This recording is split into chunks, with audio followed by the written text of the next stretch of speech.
జరిగిన ప్రతి సంఘటన వెనక 3 కథలుంటాయి. 1 జనాలు ఊహించేది, 2 చేసిన వాడు చెప్పేది, 3 వాస్తవంగా జరిగిన కథ. హాయ్ ఐఎమ్ శౌర్య, పక్కా మిడిల్ క్లాస్. శ్రీవిద్యలో ఫార్మస్యూటికల్ ఇంజనీరింగ్, హార్వర్డ్లో స్కాలర్షిప్ ఎం ఫార్మసీ. నేను, అక్క, దుబాయ్లో బావ, పిల్లలు. ఇదే నా ప్రపంచం. అంతా నార్మల్గా వెళ్తున్న నా లైఫ్లోకి నేత్ర వచ్చింది. కలవగానే ఒకరిపోయి ఒకరికి ఇంట్రెస్ట్, తెలియకుండానే ప్రేమలో పడటం, హ్యాపీగా ఎంజాయ్ చేయటం, పెద్దవాళ్ళకి తెలియటం, వాళ్ళు మా ప్రేమను నో అంటాం, అంతా యథావిధిగా జరిగిపోయింది. లవ్లో ఇవన్నీ కామనే కదా అని లైట్ తీసుకుంటుంటే నా ప్రేమ కథ ఓ కొత్త మలుపు తిరిగింది.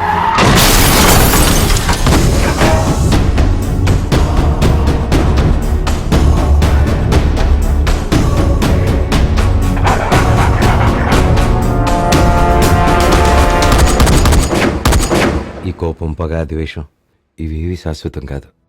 అన్ని కాలంతో పాటే పోతాయి. ప్రేమ ఒక్కటే శాశ్వతం నేత్ర.